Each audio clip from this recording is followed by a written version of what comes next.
itu kita akan menjadi sesuatu yang lebih yakin. Maaf ya, Ibu Bapak, mau siapapun guru yang datang ke sini, yang diucapkan itu namanya informasi. Betul nggak? Tapi informasi itu belum menjadi sebuah keyakinan pasti. Karena kenapa? Sesuatu keyakinan pasti merubah dari informasi menjadi pengalaman. Jadi kalau kita masih banyak pokoknya katanya, informasinya banyak tapi pengalamannya nggak berubah gitu kira-kira. Maka saya selalu mengulang-ulang, di sini saya tuh nggak penting, Bu, Pak. Dan saya selalu mengulang-ulang kalimat ini dimanapun saya bicara. Ibu Bapak, please, jangan percaya omongan saya. Setuju? Karena omongan saya bukan untuk dipercayai, tetapi untuk direnungkan dan diamalkan. Karena kata-katanya, ini semua akan terjadi dalam konteks kebenaran ketika kita mengamalkan langsung. Oke? Sip? Sip. Ah, lemas gini nih. Oke nggak ini? Sip. Oke? Oke. Sip ya? Sip. Karena materi kuliah kita pagi hari ini materi S3, Bu, Pak. Ini obrolan doktor nih gitu. Jadi kalau, maaf ya, maaf banget nih. Kenapa jarang dibahas? Karena memang maaf, hanya orang yang mau terbuka pikiran dan terbuka hatinya yang mau bisa nerima ini gitu. Karena maaf ya, orang yang sudah puas dengan ritual, alah udahlah. Ini yang paling benar, pokoknya katanya, gitu loh. Tetapi karena kita mau berevolusi dan terus tumbuh, maka kita penting untuk melepaskan, kita penting untuk mengosongkan gelas, karena hanya gelas yang kosong yang bisa diisi ilmu yang baru, gitu kira-kira. Sip? Oke. Nah, saya balik lagi nih. Berarti kalau gitu, ikan di dalam air pun airnya di dalam dirinya, betul nggak? Berarti kalau gitu sekarang saya tanya, keberadaan Tuhan ini, Tuhan di dalam kita atau kita di dalam Tuhan? Ada dalam dan luar. Dua. Makanya dalam Islam disebut Allah itu meliputi. Meliputi. Bahasa Arabnya muhit. Meliputi. Kalau meliputi, ada nggak yang di luar dia? Hah? Ada. Sudah diliputi. Orang diliputi kok. Berarti dia dekat apa jauh? Dekat atau dekat banget? Dekat banget. Nah, kok sekarang ada orang yang jauh-jauh nyari Tuhan tuh gimana sih? Karena belum sadar. Berarti dekatnya Tuhan itu di dalam konteks geografis nggak? Contoh. Kute ke Ubud dekat apa jauh? Jauh. Lumayan lah ya. Bali ke Surabaya dekat apa jauh? Kita bisa mengukur secara kilometer, betul nggak? Nah, saya kasih contoh sederhana gini, Ibu Bapak. Ada suami istri, dia lagi melakukan dinner malam, pesta pernikahannya lah, gitu kira-kira. Jadi dia udah anniversary, dia candlelight dinner, gitu kira-kira. Suami istri ini duduk sebelahan, Bu, Pak. Cuman beda kursi, paling beda berapa sentimeter, betul nggak? Oke, sekarang saya tanya. Jarak antara suami dan istri ini kalau dalam kondisi geografis dekat nggak? Dekat sekali. Tapi istrinya nge-WhatsApp siapa? Suaminya juga nge-WhatsApp siapa? Jarak yang dekat akan jadi jauh nggak? Ya. Kenapa? Yang satu mikirin siapa? Yang satu mikirin meskipun jaraknya cuma 5 cm, tapi ketika kita tidak hadir utuh di sini saat ini, itulah tempat terjauh. Maka, sorry to say, jauh dan dekatnya kepada Tuhan bukan jarak, tetapi di mana letak kesadaranmu. Itu yang paling penting. Setuju? Ini tepuk tangannya kurang ikhlas ya. Atau loading kali ya. Gini. Oh. Ya, di sini sinyal agak kurang kayaknya ya. Sinyalnya mampet gitu. Tapi dapat ya maksud saya ya? Paham ya? Berarti pertanyaan saya, jarak bukan masalah geografis, bukan. Maaf nih. Orang Islam banyak yang nyari Tuhan, nyari Allah tuh ke Mekah loh. Masa Allah ada di Mekah? Teman-teman, Ibu Bapak, saya mau nanya. Di Bali ada Allah nggak? Di Mekah ada Allah nggak? Doa di Bali sama doa di Mekah mana yang dikabulkan? Nggak ada bedanya. Orang dia meliputi. Sampai sini oke? Sampai sini oke? Pun perjalanan umroh ke Mekah dan ke Madinah penting pada tatanan tertentu. Tapi kalau dilakukan tanpa pengertian, itu cuman wisata, jadi ya udah aja. Sholat nggak ngerti, cuman olahraga. Jadi kadang hari ini ngelihat orang Islam sholat, ini sholat apa senam sih? Beda dikit. Kenapa? Kalau senam dia cuma mengolah raga, tapi tidak mengolah jiwa dan ruhnya dan spiritualnya gitu. Padahal kata kuncinya, semua ritual adalah jembatan untuk mempersatukan semua elemen-elemen gitu. Sampai sini oke? Oke. Sampai sini oke? Oke. Makanya di Al-Quran ada kata-kata gini, tepatnya di surat Al-Baqarah 115, kemana saja kamu menghadap, di situ wajahnya Allah. Wajah bukan muka, tapi penampilannya. Berarti kalau dia adalah sumber, dan ketika menampil, dia akan menampil dengan semua ciptaannya, karena sumbernya tetap satu. Maka sumbernya satu, menampil dalam ribuan tanpa batas penampilan. Maka kata kuncinya, kalau kita sudah bisa melihat sumbernya, semua yang mewujud di sini, itu adalah inti dari esensi Allah itu sendiri gitu. Maka teman-teman, kalau boleh saya pakai definisi sederhana, maaf ya, Tuhan artinya sesuatu yang mendominasi pikiranmu, itu namanya Tuhan. Kalau pikiran kita dikuasai oleh uang, berarti lagi menuhankan. Kalau pikiran kita lagi didominasi oleh anak, berarti menuhankan. Maka jangan didominasi pikiranmu oleh apapun, kecuali oleh Allah. Nanti kita ngerti sebentar. Iya. Sampai sini oke? Oke. Sampai sini oke? Oke. Paham? Paham. Dan bahkan di dalam tradisi Islam, Allah punya 99 nama. Dia menampil kepada 99 nama, sifatnya. Jadi kalau di Bali tadi kayak banyak, lah emang di Islam juga namanya ada 99. Allah bisa disebut sebagai Ar-Rahman. Allah bisa disebut sebagai Ar-Rahim. Dan seterusnya. Sehingga kalau kita melihat ini secara esensi, kita akan melihat bahwa, oh, itu cuman beda-beda nama, tapi esensinya tetap juga mineral water. Oh, itu cuman beda kemasan, tapi esensinya juga sumber yang sama. Nah, jadi kalau saya boleh mudahkan, karena kuliah ini akan, saya ngejelasin ini mungkin perlu 6 jam, Pak. Ya, Ya. nggak apa-apa. Karena begini, Ya. di sini sudah ada dosen tetap, Oke. itu Dr. Mustike, Oke. dan ada Pak Sandike, Ya. dan sekarang yang ketiga Abu Marlo. Loh, ini belum apa-apa udah langsung dijadiin dosen tetap ya. Padahal ini lagi percobaan dulu sebenarnya ya. Probation gitu. Nah, jadi saya mau memudahkan begini Ibu Bapak. Satu ya, Ibu Bapak penting untuk memahami ini. Bahkan maaf saya sampaikan, orang Islam banyak juga yang nggak paham ini Ibu Bapak. Islam itu artinya berserah diri. Simpel sesimpel itu. Artinya apa, Bu, Pak? Berserah diri. Berserah diri kepada Allah. Allah itu apa artinya? Saya mudahkan aja ya, supaya kita mudah untuk mengambil sebuah esensi. Sederhana. Allah itu artinya sang realitas. Jadi orang yang Islam adalah orang yang menyerahkan dirinya kepada realitas. Jadi kalau Allah itu realitas, ilah itu ekspektasi. Saya ulang ya, saya ulang. Kalau Allah itu realitas, ilah itu ekspektasi. Sekarang saya tanya, Ibu dan Bapak pernah kecewa nggak sama sesuatu? Pernah kecewa nggak sama pasangan? Oh, kalau pasangan langsung kencang suaranya, ya pernah gitu ya. Yang jawabannya paling kencang ketahuan. Nah, sekarang saya tanya, yang membuat kita kecewa pasangannya atau ekspektasi kita terhadap pasangan? Ekspektasi. Jadi musuh besarnya di mana? Harapan. Harapan, ekspektasi. Makanya salah satu definisi meditation is a journey without goals. Perjalanan tanpa tujuan. Begitu sudah ada tujuan dalam meditasi, bukan meditasi namanya. Karena kenapa? Udah ada tujuan. Maka ketika kita mulai menyadari bahwa semua penderitaan hidup, pesakitan hidup yang membuat tidak bahagia karena datang dari yang namanya ekspektasi. Jadi secara sederhana, cuman mau cerita bahwa tidak ada ekspektasi kecuali saya hanya bisa menerima realitas. Titik.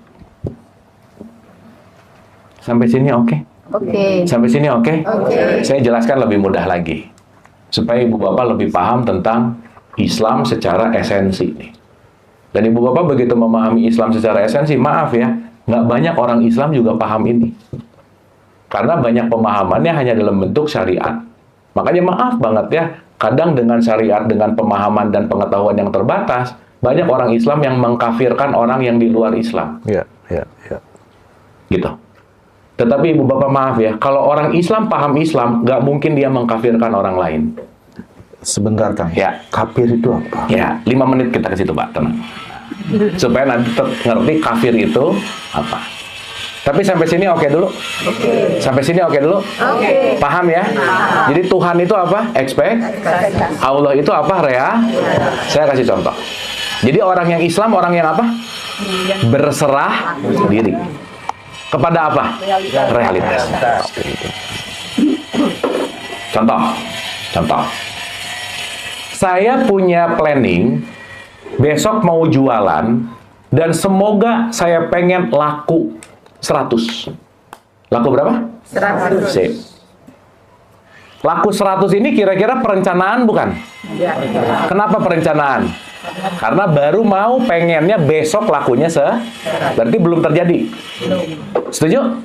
Maka salah satu penyakit terbesar manusia adalah mencemaskan sesuatu yang belum terjadi. Salah satu belajar meditasi yoga adalah menghadirkan pikiran kita tidak di masa depan. Karena masa depan tuh nggak ada. Masa depan itu ilusi. Ketika kita khawatir terhadap sesuatu yang belum terjadi, berarti kita lagi main-main ke masa depan. Besok tuh nggak ada. Karena hidup hanya sekarang, di sini, saat ini. Betul? Maka orang yang sering main ke masa depan itu namanya anxiety. Cemas. Jadi overthinking. Aduh, nanti gimana? Nanti gimana? Dipikirin nanti mulu. Banyak orang hidup di masa depan sehingga dia sulit untuk bersyukur di saat ini. Nah, saya besok pengen jualan, lakunya 100. Pengen itu ekspektasi bukan? Yes. Udah saya siapin, marketingnya oke, semuanya oke, ready, besok siap buka lapak. Di sini kita misalnya. Pagi-pagi saya bangun, nyiapin lapak, dagangan saya siapin 100 biji. Yang laku cuman 5. Cuman berapa? 5. Kira-kira saya kecewa nggak? Berat. Dan jawaban ibu bapak menunjukkan dirinya bukan saya, betul nggak? Nah, berarti yang kecewa, orang ngomongin sesuatu, itu bukan menunjukkan siapa dia, tapi menunjukkan siapa aku. Jadi kalau ibu bapak ngelihat ada orang marah-marah, ngebenci, kata-katanya kotor, itulah dirinya, bukan aku. Jadi ibu bapak kalau ada orang mau jelek lo, gampang jawabannya. Emang beres bu pak, udah selesai. Karena yang memprediksi, bukan yang mempersepsi kita jelek adalah orang. Nggak usah terlalu sibuk sama persepsi orang karena kenapa? Itu bukan kebenaran, persepsi. Kedamaian itu hal yang mahal. Jangan didiskon sama kata-kata yang nggak penting yang datang dari orang lain gitu kira-kira. Setuju? Oke. Berapa laku tadi? 5. Pengennya berapa? 100. Rata-rata akan happy atau yang mana? Nangis. Betul? Sekarang saya tanya. Berarti ketika saya menolak kehadiran 5 secara realitas, berarti saya lagi menyerahkan diri kepada realitasnya kira-kira? Orang yang menolak realitas itu namanya kafir. Karena kafir itu artinya tertutup. Makanya di rumah ibu bapak pasti ada bed kafir. Ada nggak? Iya, jadi bed cover. Iya. Makanya kalau di majalah ada kafir boy. Pernah dengar nggak? Iya. Jadi seseorang yang tertutup oleh ekspektasinya sehingga dia sulit menerima realitas, itulah orang yang kafir. Jadi mau agamanya apa kalau dia nutup dirinya dari realitas, dia tertutup. Dan ketika dia tertutup, pasti dia lagi lepas dari sifat Sang Maha, yaitu yang namanya welas asih. Jadi bahasa gampangnya, kalau aku melakukan sesuatu tanpa welas asih, maka akulah orang yang kafir. Ibu bapak maaf ya, orang yang KTP-nya Islam bisa kafir nggak? Bisa. Bisa. Berarti kafir tidak terletak pada KTP-mu, pada identitasmu, tapi kafir terletak pada kesadaranmu terbuka atau tertutup. Selesai. Berarti pertanyaan saya, bisa nggak kita mengkafirkan orang lain? Nggak bisa. Tahu dari mana dia terbuka atau tidak? Betul nggak? Maka dalam perspektif ini, maaf banget, kita hal yang paling kita tidak bisa lakukan sebagai hambanya Tuhan adalah menilai. Makanya ibu bapak saya punya rumus ini. Kalau boleh ini jangan dilupain nih rumus ini. Tuhan adalah guru sejati. Kita manusia adalah muridnya. Setuju? Tuhan tadi apa? Kita sebagai apa? Yang paling bisa menilai hanyalah guru.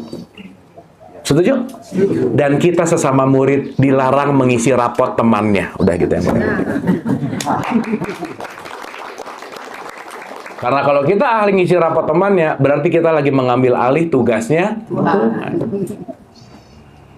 Kalau mengambil alih tugasnya Tuhan, berarti dia alias Jadi orang yang mengkafirkan orang lain, jangan-jangan dia jauh lebih kafir daripada orang yang dia kafirkan. Sampai sini oke? Sampai sini oke? Jadi bahasa gampangnya, Tuhan itu apa sih? Allah itu apa sih? Sesederhana dalam perspektif yang lebih dalam.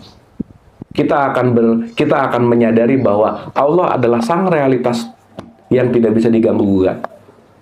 Dia nanti memiliki nama-nama, dia nanti memiliki sistem. Makanya di Islam itu ada Rob, Malik, dan Ilah. Ini tiga-tiganya Allah juga.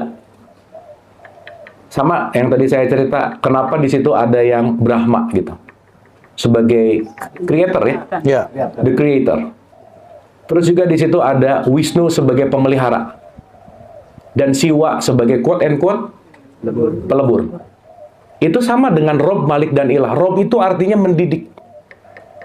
Malik itu adalah yang menjadi raja. Ilah itu yang sangat menguasai. Cuman ini semua kan hanya dalam bentuk yang namanya nama. Tetap aja semua bentuk satu kesatuan itu disebut Allah Subhanahu wa Ta'ala. Maka Tuhan itu bukan satu, tetapi Tuhan itu selalu menyatu.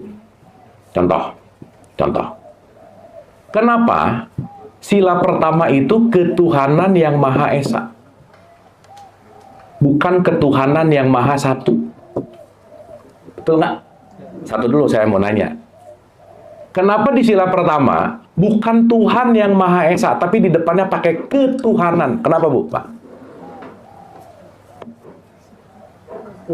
Nah ini udah diem bagus, nggak asbun sih, tapi kelamaan ya. Kalau kelamaan namanya bingung sih gitu. Ayo, kenapa tidak Tuhan yang Maha Esa, tetapi ketuhanan yang Maha Esa? Berarti kan ada hal yang menarik di situ.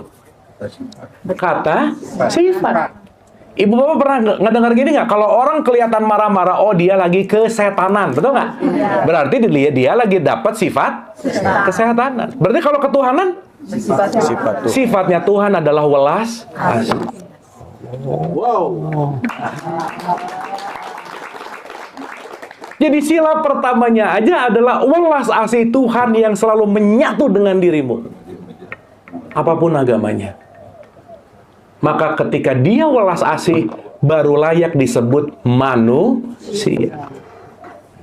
Makanya nomor 2-nya baru manusia. Jadi kalau kita nggak punya sifat welas asihnya Tuhan, sifat welas asihnya semesta, sifat welas asihnya Sang Hyang, apapun penamaannya, kita tidak layak disebut manusia. Jadi sekarang saya tanya, ibu bapak ini orang apa manusia? Dengerin dulu pertanyaannya. Kita ini orang apa manusia? Orangnya sifat kemanusiaan.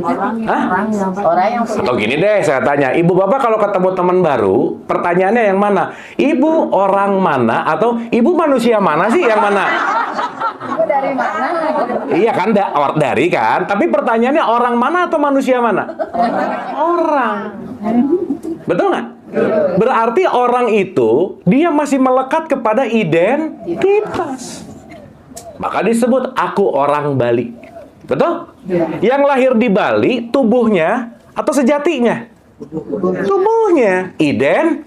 Sejatinya lahir langsung dari pusatnya. Mau identitasnya beda, agamanya beda, isinya tetap esa, datang dari sumber yang sama. Jadi kalau saya ngelihat ibu bapak sebagai orang dan sebagai identitas, saya berpotensi untuk menjelekan. Kenapa? Yang saya lihat agamanya. Tapi kalau saya sudah yoga, saya sudah paham, dan saya sudah mengamalkan kemana saja aku melihat hanyalah Allah, saya nggak mungkin berani merendahkan ibu bapak, karena saya tahu di dalam ibu dan bapak dan di dalam saya isinya sama. Maka saya punya moto, kamu adalah aku yang lain.